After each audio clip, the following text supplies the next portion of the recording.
మిత్రులారా, మనం మెసేజ్లు ఇస్తున్నప్పుడు అంటే ఎదుటివారు మనకి ఏదైనా ఒక ఎస్ఎంఎస్ పంపినప్పుడు కానీ లేదా వాట్సాప్ ద్వారా మనకి ఏదైనా ఇన్ఫర్మేషన్ వస్తే మళ్ళీ మనం రిప్లై ఇస్తాం కదా. ఇస్తున్నప్పుడు మీరు అంటే ఈజీగా అర్థమయ్యేటట్టుగా వాళ్ళకి ఇవ్వడానికి మనం ట్రై చేయాలి. అంటే సింపుల్గా ఇవ్వడానికి ట్రై చేయాలి, కాంప్లికేటివ్గా కాకుండా.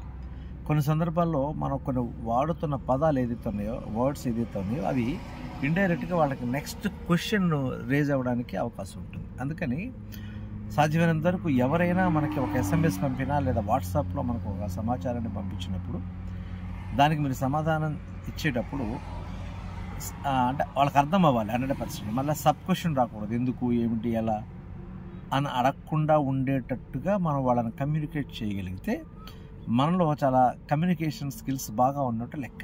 ఎస్పెషల్లీ ఈ సోషల్ మీడియాలు వీటన్నిటిలో కూడా. అందుకని తగు జాగ్రత్త వహించాలి.